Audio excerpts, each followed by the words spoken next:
This video and its content are the intellectual property of the Punjab Education Foundation. It is intended only for educational and professional training use. Any unauthorized copying, editing, or redistribution of this material is strictly prohibited. Bismillahirrahmanirrahim. Respected teachers, Assalamu alaikum. In this lecture, we are going to talk about exercise of unit number 13, and the title of the unit is When Something Went Wrong. Respected teacher, this is the second lecture on exercise. अभी हम जो बात करने जा रहे हैं वो learning to spell के बारे में है. ये मेरे पास जो बुक है इसका पेज नंबर 131 है, लर्निंग टू स्पेल. तो इसमें करना ये है कि fill in the missing letters to complete the word. आपने जो ब्लैंक दी गई हैं वहाँ पे लेटर लगा के लफ्ज़ को कंप्लीट करना है. रिस्पेक्टेड टीचर, मेरी गुजारिश है कि आप ये एक्टिविटी बच्चों को करने दिया करें ताकि उनकी वोकेबलरी बिल्डिंग हो सके और उनके स्पेलिंग जो हैं वो इससे स्ट्रॉन्ग होंगे. तो पहला वर्ड है UN, फिर उसके बाद ब्लैंक है ORTU, फिर ब्लैंक है ATELY. तो पहली जो ब्लैंक है इसके अंदर F आएगा और दूसरी ब्लैंक के अंदर N आएगा. तो ये वर्ड बनेगा अनफॉर्चुनेटली. स्पेलिंग यूँ होंगे UNFORTUNATELY, अनफॉर्चुनेटली. अगला है जी E, फिर ब्लैंक CITE, फिर ब्लैंक और आगे LY. तो ये वर्ड एक्साइटेडली है. तो पहली ब्लैंक में X आएगा, फिर CITE है, उसके बाद जो अगली ब्लैंक है उसमें D आएगा. तो यूँ स्पेलिंग बनेंगे EXCITEDLY, एक्साइटेडली. नेक्स्ट है A, फिर ब्लैंक XIOUSL, फिर ब्लैंक है. तो इसमें पहली ब्लैंक में X आएगा और आखिरी ब्लैंक में Y आएगा और ये वर्ड बनेगा एंक्शसली. उसके बाद अगला है ADVEN डैश ब्लैंक UROU, फिर ब्लैंक है. तो इसमें जो पहली ब्लैंक, ये बेसिकली वर्ड एडवेंचरस है. इसमें जो पहली ब्लैंक के अंदर T आएगा और जो आखिर में दी गई ब्लैंक है उसमें S आएगा. तो यूँ वर्ड बनेगा एडवेंचरस. स्पेलिंग यूँ होंगे ADVENTUROUS. उसके बाद अगला है EX, फिर ब्लैंक है EC, फिर ब्लैंक है. तो ये वर्ड बेसिकली है एक्सपेक्ट. तो इसमें EX के बाद P आएगा, फिर EC और आखिर में जो ब्लैंक है उसमें T आएगा. तो EXPECT, एक्सपेक्ट. नेक्स्ट वर्ड फिर ब्लैंक शुरू में दी गई है ISAP, फिर ब्लैंक और आगे OINTED. तो बेसिकली ये वर्ड डिसअपॉइंटेड है.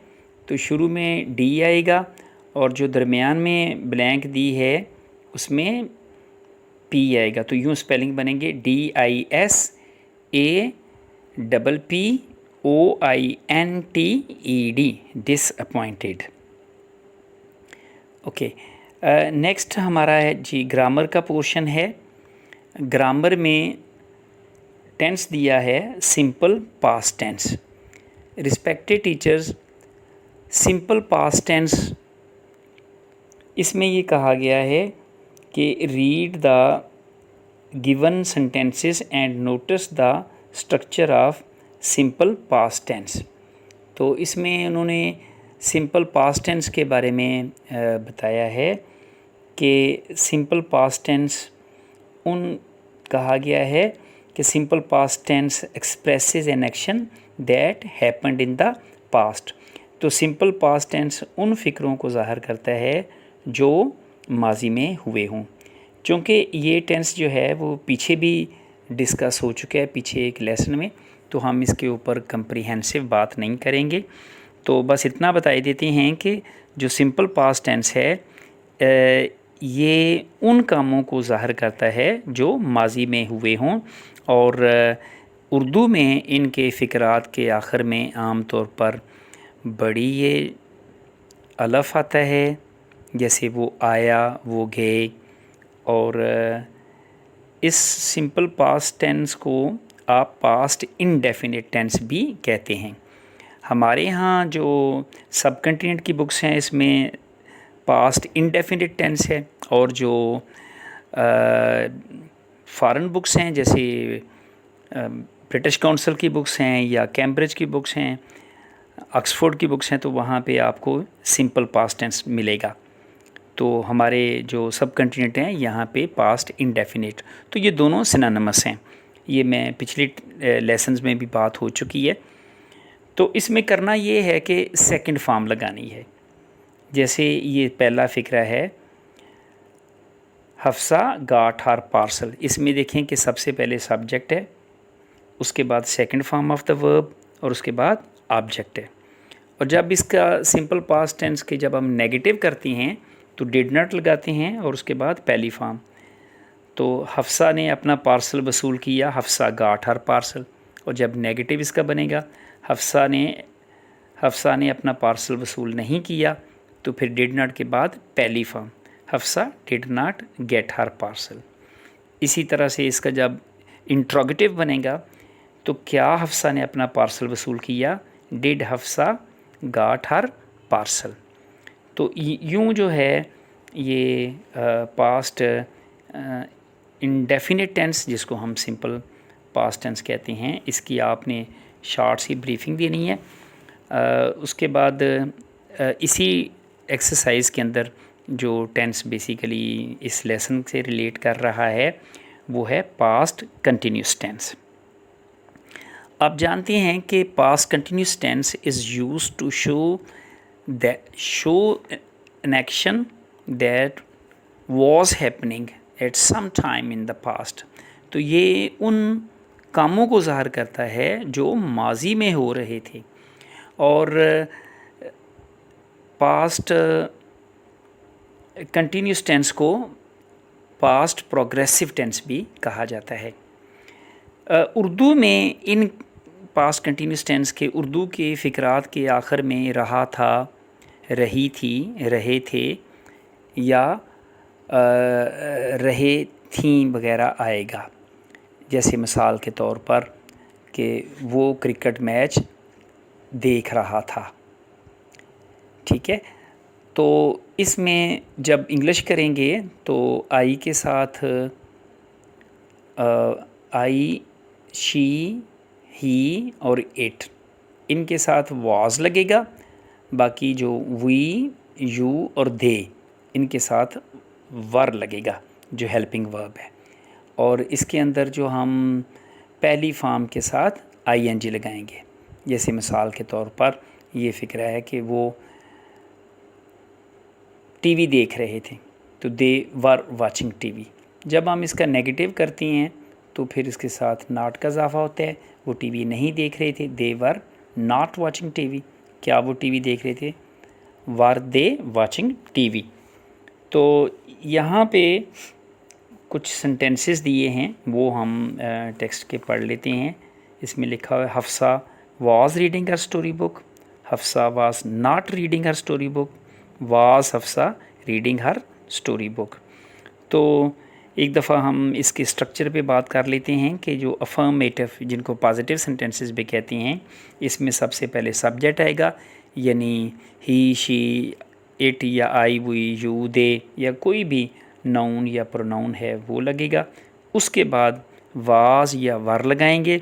उसके बाद हम पहली फॉर्म के साथ आईएनजी और उसके बाद ऑब्जेक्ट लगेगा।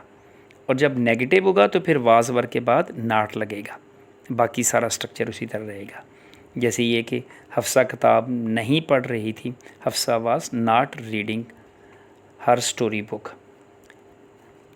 उस अगला फ़िक्रा था कि सवालिया फ़िक्रा कैसे करना है। तो इसमें वाज वर को शुरू में लगा देना है, उसके बाद सब्जेक्ट यानी आई, वी, यू, दे वगैरह लगेगा। उसके बाद उसी तरह से वर्ब की पहली फॉर्म के साथ आईएनजी और ऑब्जेक्ट आएगा। क्या हफ्सा अपनी कहानियों वाली किताब पढ़ रही थी, was Hafsa reading her story book. अच्छा जी, नेक्स्ट जो है इसमें एक्सरसाइज में दिया गया है, make 3 sentences of your own using each of the tenses mentioned above in your notebook. यानी इसमें ये कहा गया है कि आपने 3 सेंटेंस बनाने हैं, जिसमें सिंपल पास्ट टेंस के भी और 3 जो हैं वो आपने सेंटेंस बनाने हैं पास्ट प्रोग्रेसिव टेंस के भी। तो आइए सबसे पहले हम पास्ट सिंपल टेंस की बात कर लेते हैं। तो पहला है कि she watched a movie last night, कल उसने एक मूवी देखी। अच्छा, जब हम इसका नेगेटिव करेंगे तो कल उसने एक मूवी नहीं देखी, तो फिर होएगा she did not watch a movie last night. तो जब सवाल बनेगा तो फिर डिड शुरू में आ जाएगा।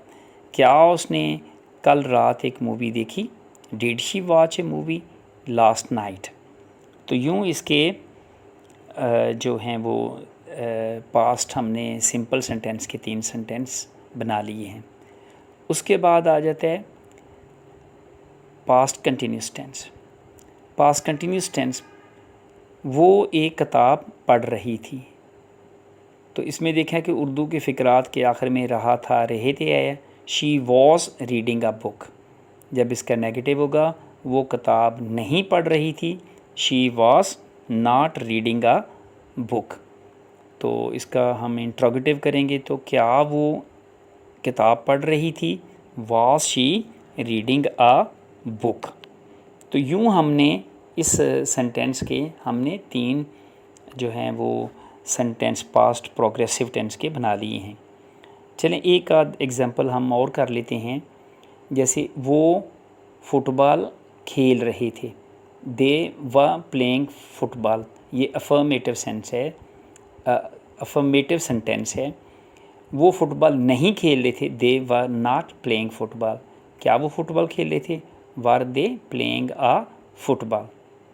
तो मैं एक दफ़ा फिर दोहरा देता हूँ कि जो सिंपल पास्ट टेंस है, जिसे हम पास्ट इंडेफिनिट टेंस कहते हैं, इसके अंदर हम पॉजिटिव यानी अफर्मेटिव सेंटेंस के लिए हम second form of the verb use करते हैं, लेकिन नेगेटिव और इंट्रोगेटिव सेंटेंसेस में हम पहली फॉर्म लगाते हैं। नेगेटिव सेंटेंस में डिड नॉट के बाद पहली फॉर्म, और इंट्रोगेटिव में डिड शुरू में आ जाएगा और उसमें भी पहली फॉर्म आएगी। लेकिन जो पास्ट प्रोग्रेसिव टेंस है, जिसे हम पास्ट कंटिन्यूस टेंस कहते हैं, इसके अंदर पहली फॉर्म के साथ आईएनजी और जो हेल्पिंग वर्ब का यूज़ है वो वाज और वर का होता है। जैसे मैं एक ख़त लिख रहा था, I was writing a letter. तो जब नेगेटिव करती हैं तो नॉट लगता है, I was not writing a letter. जब सवाल करना है तो आपने बच्चों को बताना है कि हेल्पिंग वर्ब वाज और वर शुरू में आ जाएगा। तो मैं उम्मीद करता हूँ कि आप इसकी प्रैक्टिस जो है वो दोनों तरीके से करवाइएगा, कि डायरेक्ट यानी तरीके से आप बच्चों को सेंटेंस दे के उसे कहें नेगेटिव या उसके इंट्रोगेटिव बनाएं। दूसरा, आप ट्रांसलेशन के सेंटेंस आप दे के बच्चों को खूब प्रैक्टिस करवाइएगा। ओके, उसके बाद आता है नेक्स्ट हमारा है transitional devices. Respected teachers, transitional device क्या है? ऊपर आपकी टेक्स्ट बुक के जो ऊपर लिखा हुआ है रीड मी, ये ज़रूर पढ़ा करें। इसमें आपको बड़ा मुख्तसर सा लेकिन अच्छा कम्प्रीहेंसिव आपको बता दिया जाता है। जैसे इसमें ये कहा गया है कि words that link two parts of a sentence are called transitional device. Transitional device क्या है? ट्रांजिशनल डिवाइस वो अल्फाज हैं जो क्या करते हैं, link two parts of a sentence, जो एक फ़िक्रे के 2 हिस्सों को आपस में जोड़ते हैं। मैं फिर बोलने लगा हूँ, ट्रांजिशनल डिवाइस क्या है? ट्रांजिशनल डिवाइस वो अल्फाज हैं जो क्या करती हैं, link two parts of a sentence, जो एक फ़िक्रे के 2 हिस्सों को आपस में जोड़ती हैं। We can link two parts of a sentence using for example and for instance. यहाँ पे उन्होंने 2 मिसालें दी हैं कि आपने 2 फ़िक्रे के 2 हिस्सों को आपस में जोड़ने के लिए उन्होंने 2 मिसालें दी हैं। एक है फॉर एग्ज़ाम्पल और एक है फॉर इंस्टेंस।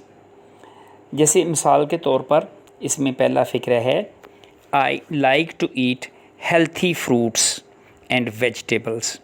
अब इसके बाद ना सेमी कॉलन का यूज़ हुआ है। आगे लिखा है for example apples, bananas and spinach. अब यहाँ पे देखें तो जो फॉर एग्ज़ाम्पल है ये ट्रांजिशनल डिवाइस है और फॉर एग्ज़ाम्पल ने क्या किया, फ़िक्रे के दोनों हिस्सों को आपस में जोड़ा है, आपस में मिलाया है। तो इसके अंदर ये जो I like to eat healthy fruits and vegetables, फिर सेमी कॉलन है, for example apples, bananas and spinach. तो यहाँ पे फॉर एग्ज़ाम्पल जो है ये ट्रांजिशनल डिवाइस है। नेक्स्ट है I know some of the collective nouns, for instance team, class, flock and army. I know some of the collective noun, मैं चंद कलेक्टिव नाउन जानता हूँ। फॉर इंस्टेंस और फॉर एग्ज़ाम्पल दोनों एक ही चीज़ें। Team, class, flock, army. तो मिसाल के तौर पर ये जो टीम है ये भी कलेक्टिव नाउन है, क्लास भी कलेक्टिव नाउन है, आर्मी भी कलेक्टिव नाउन है। अच्छा जी, write 2 sentences of your own using for example and for instance. तो इसकी मिसाल अभी मैंने आपको दी है। आगे बढ़ती हैं जी, टाइप्स ऑफ सेंटेंसेस। इसमें there are different types of sentences. यहाँ पे एक बॉक्स के अंदर लिखा हुआ है रीड मी, इसको तवज्जो से आपने पढ़ लेना है कि a sentence that expresses a request और command is called an imperative sentence. तो वो फ़िक्रा जिसके अंदर कोई हुक्म या कोई रिक्वेस्ट की जाए उसे हम क्या कहते हैं, इम्पेरेटिव सेंटेंस। और imperative sentence ends up with the full stop. Imperative sentence के आखिर में फुल स्टॉप आता है। जैसे मिसाल ले लेते हैं कि ऊपर भी लिखा हुआ है show me your book, go and brush your teeth, open the door, ठीक है, या give me your hand, help me please. तो ये जो हैं ये सारे इम्पेरेटिव सेंटेंस हैं। इम्पेरेटिव सेंटेंस वो सेंटेंस होता है जिसके अंदर कोई रिक्वेस्ट या कोई आर्डर या कोई कमांड दी जाए, और इसको हम कमांड सेंटेंसेस भी कह सकते हैं। उसके बाद आता है जी instructional sentence. An instructional sentence gives advice और इंस्ट्रक्शन। तो इंस्ट्रक्शनल सेंटेंस वो होता है जिसके अंदर आपको कोई हदायत, कोई इंस्ट्रक्शन, कोई एडवाइस दी जाती है। जैसे add 2 teaspoons of sugar, turn on the fan, take me to the market, ठीक है। तो अगला है exclamatory sentence. An exclamatory sentence expresses great emotions और feelings, it ends up with an exclamation mark. तो इन एक्सक्लेमेटरी सेंटेंस के अंदर क्या होता है, कोई इमोशंस या फीलिंग्स बयान होती हैं और एक्सक्लेमेटरी सेंटेंस के आखिर में साइन ऑफ एक्सक्लेमेशन आता है। जैसे hurrah, Pakistan has one the match. तो इसमें देखें कि हुर्रा के आखिर में हुर्रा, चूँकि ये एक इमोशंस का इज़हार है तो हमने क्या किया, साइन ऑफ एक्सक्लेमेशन लगाया। या आप कहते हैं what a beautiful bird this is. अच्छा देखें, बेशक शुरू के अंदर व्हाट लगा है, या how high these mountains are. अगर तो जो हेल्पिंग वर्ब है वो फ़िक्रे के आखिर में आए और शुरू में अगर व्हाट और हाउ लग जाए तो इसका मतलब है कि वो पूछ नहीं रहा, वो सवाल नहीं है, वो हैरत का इज़हार कर रहा है। How high these mountains are, तो यहाँ साइन ऑफ एक्सक्लेमेशन लगेगा और ये एक्सक्लेमेटरी सेंटेंस है। लेकिन अगर ये फ़िक्रा ऐसे पूछा जाए how high are these mountain, यानी हेल्पिंग वर्ब जो है वो सब्जेक्ट से पहले आ गया है, तो फिर जाहिर है ये इंट्रोगेटिव सेंटेंस है। तो जो आप व्हाट और हाउ के जो फ़िक्रे ऐसे हैं, क्योंकि व्हाट और हाउ जो है वो एज ए एक्सक्लेमेशन भी यूज़ हो जाते हैं। तो अगर हेल्पिंग वर्ब सब्जेक्ट से पहले आ गया है तो वो इंटेरोगेटिव सेंटेंस है। लेकिन अगर ये सब्जेक्ट के बाद में आया है, यानी फ़िक्रे के एंड पे आ जाए, तो वो इंटेरोगेशन नहीं है, वो एक्सक्लेमेशन है। जैसे how high these mountains are, तो ये how high these mountains are, तो ये जो है ये साइन ऑफ एक्सक्लेमेशन एंड पे लगेगा और ये एक्सक्लेमेटरी सेंटेंस है। आगे कहा गया right 3 sentences of each kind discussed above in your notebook, यानी 3 सेंटेंस आपने लिखने हैं, ठीक है, जिसके अंदर आपने कमांड सेंटेंस, इंस्ट्रक्शनल सेंटेंसेस और एक्सक्लेमेटरी सेंटेंसेस लिखने हैं। तो पहले हम कमांड सेंटेंस की बात कर लेते हैं। तो कमांड सेंटेंस को इम्पेरेटिव सेंटेंस भी कहते हैं। तो इम्पेरेटिव सेंटेंस की 3 एग्जांपल हैं। Close the door, please sit down, turn off the lights.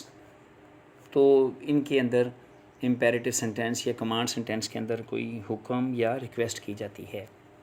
और इंस्ट्रक्शनल सेंटेंस के अंदर क्या होता है, कोई इंस्ट्रक्शन दी जाती है। इसकी 3 एग्जांपल्स ये हैं। First, wash your hands before eating. Next, cut the paper into small pieces. Finally, put the books back on the shelf. तो इसमें देखें इंस्ट्रक्शन दी गई हैं। अगला है जी एक्सक्लेमेटरी सेंटेंसेस, जिसके अंदर these are the sentences which express emotions, ठीक है, स्ट्रॉन्ग फीलिंग्स। जैसे what a beautiful garden this is, what a beautiful garden this is. तो देखें ये इसके अंदर एक्सक्लेमेशन हुई है, तो ये जो है ये क्या है, एक्सक्लेमेटरी सेंटेंस है। अगला है how exciting this game is, how exciting this game is, ये भी एक्सक्लेमेटरी सेंटेंस है। आगे wow that was amazing. Okay, आगे है जी राइटिंग का। नेक्स्ट है read the given letter and notice its features. तो इसके अंदर लेटर है,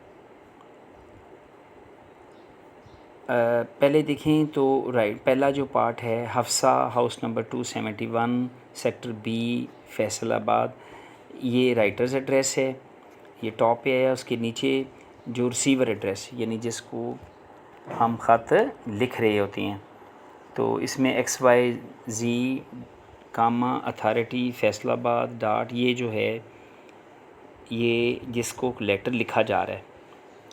और उसके बाद डेट आएगी, डेट के बाद सब्जेक्ट आएगा, सब्जेक्ट के बाद सैल्यूटेशन है जिसके अंदर रिस्पेक्टेड सर, रिस्पेक्टेड मैडम, और बीच के अंदर वो बॉडी ऑफ द लेटर है, और आखिर में जो है वो क्लोजिंग है जिसके अंदर आपने योर्स सिंसियरली या योर्स फेथफुली लिखना है। अब आगे बढ़ते हैं, जिसके अंदर ये तो उसका मैं वैसे पढ़ देता हूँ कि इस लेटर के पूरा कि I am writing this letter to inform you about the issue of rain water drainage. ये लेटर लिखा जा रहा है, इसका सब्जेक्ट है रेन वाटर ड्रेनेज। तो वो देखें शुरू में वो बता रहा है कि जो बारिश के पानी के निकास का मसला है, इसके बारे में मैं ख़त लिख रहा हूँ आपको। Every year in the monsoon season our neighbourhood is flooded with rain water as the drainage system becomes choked। तो जनाब हर साल जब बारिश मानसून का मौसम होता है तो ये बंद हो जाता है और यहाँ पूरे एरिया में एक फ़्लड की कैफियत आ जाती है। We have requested the area committee many times but the situation remains the same.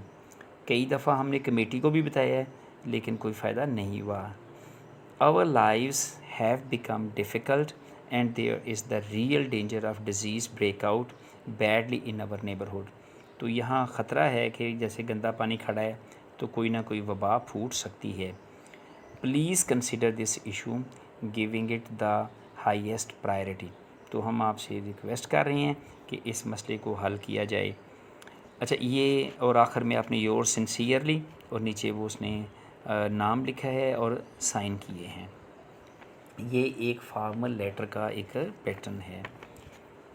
तो आगे है जी, write a letter to the editor of any children's magazine about pollution in your area. तो आपने जो चिल्ड्रन मैगज़ीन है उनको एक ख़त लिखना है और उसमें जो आपका एरिया है उसके अंदर पोल्यूशन के बारे में लेटर लिखना है। तो ये आपने बच्चों को कहना है कि वो खुद ट्राई करें। तो मैं इसका पैटर्न बताई देता हूँ साथ साथ, चूँकि बहुत सारा सवाल आता है कि कहाँ कामा कहाँ फुल स्टॉप लगाना है, तो वो भी मैं आपको बताई देता हूँ। सबसे पहले तो जब आपको पता है कि अगर पेपर में चूँकि जब लिखते हैं तो आप वहाँ पे आप अपना जो आइडेंटिटी रिवील नहीं करनी होती, तो इस वजह से आप वहाँ पे एग्ज़ामिनेशन हॉल लिखते हैं, उसके बाद कामा लगा लें, सिटी ABC, उसके बाद कामा लगा लें और फिर डेट आएगी, डेट जैसे 16 जून, फिर कामा 2025 फुल स्टॉप। अच्छा, उसके बाद आपने एक स्पेस दे के फिर नीचे लिखना है द एडिटर, एडिटर के बाद कामा आएगा, फिर आगे लिखना है चिल्ड्रंस वर्ल्ड मैगज़ीन, तो वो मैगज़ीन का नाम आ जाएगा, फिर कामा और नीचे सिटी, लाहौर या कराची, जो वटेवर, इस्लामाबाद जो भी है वहाँ लिख के आगे फुल स्टॉप। फिर सब्जेक्ट ज़रूर लिखना है। तो सब्जेक्ट क्या है? Pollution in our area. तो सब्जेक्ट के बाद आपने कॉलन डालना है, वो जो ऊपर नीचे डॉट होते हैं वो डालना है और आगे आपने वो लिख देना है, जैसे ये पोल्यूशन इन आवर एरिया है। आगे आप लिखेंगे रिस्पेक्टेड सर, तो इसके बाद कामा, रिस्पेक्टेड मैडम भी लिख सकती हैं अगर वो ख़तून है तो। I am writing this letter to share my concern about the increasing pollution in our area. The streets are full of garbage and dirty water is standing in many places.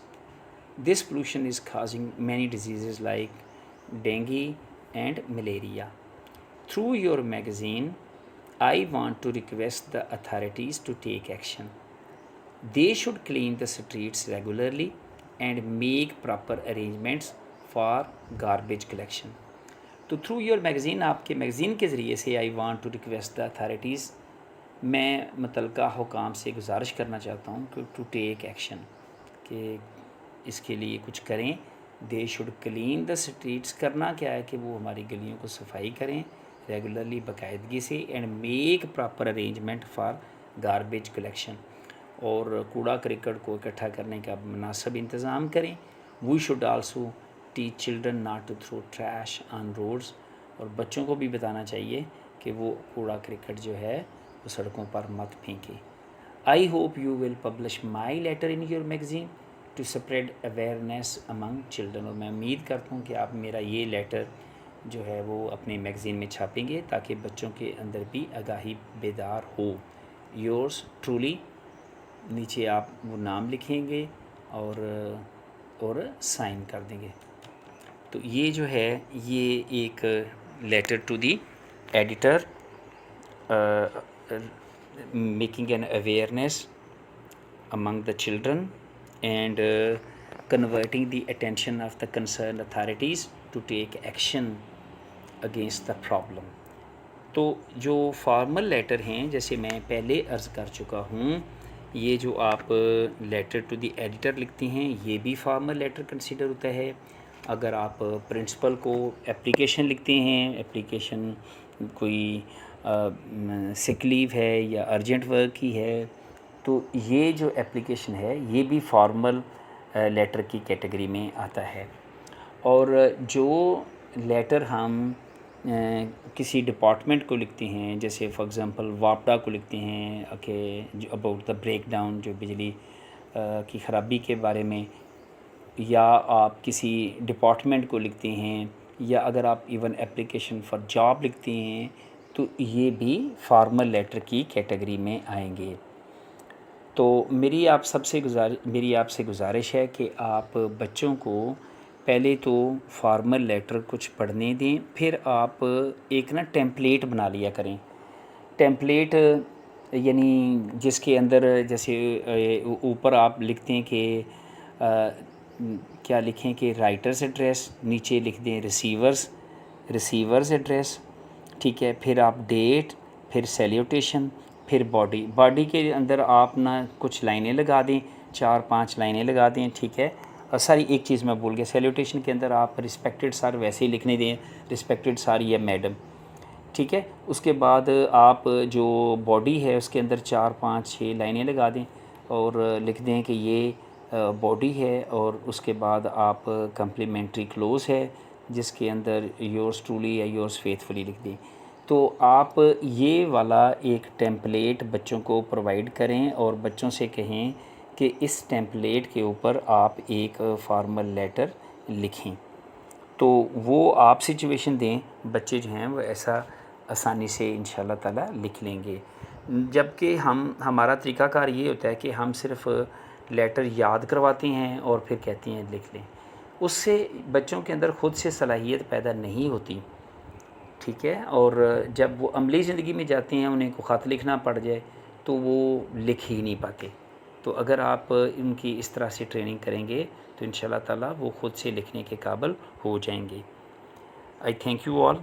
अल्लाह हाफ़िज़।